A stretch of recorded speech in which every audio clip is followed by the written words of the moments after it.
National medical council స్కామ్లో father Colombo medical ఆసుపత్రి పాత్ర ఉందని తేలింది.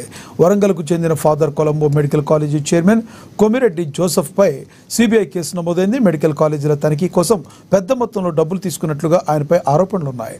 మెడికల్ కాలేజీలు తనిఖీలు చేసి అనుకూలంగా నివేదికలు ఇచ్చేందుకు జోసెఫ్ లంచాలు తీసుకున్నట్లుగా తేలింది. ఈ మేరకు నేషనల్ మెడికల్ కౌన్సిల్ స్కామ్లో 36 మందిపై కేసులు నమోదయ్యాయి. ఆంధ్రప్రదేశ్, తెలంగాణకు చెందిన డాక్టర్ల పాత్రపై కేసులు నమోదు చేశారు.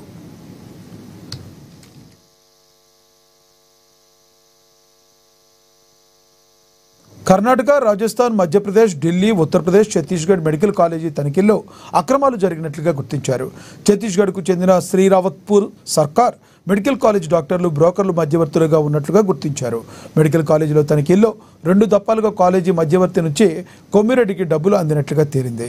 ఈ క్రమంలో Visakha Gayatri medical college director నుంచి 50 లక్షల రూపాయలను డాక్టర్ కృష్ణ కిషోర్ ద్వారా ఢిల్లీకి హవాలా రూపంలో డబ్బులు తరలించారు. హైదరాబాద్ చెందిన డాక్టర్ అంకం రాంబాబు, విశాఖపట్నం చెందిన డాక్టర్ కృష్ణ కిషోర్లను మధ్యవర్తులుగా సిబిఐ గుర్తించింది.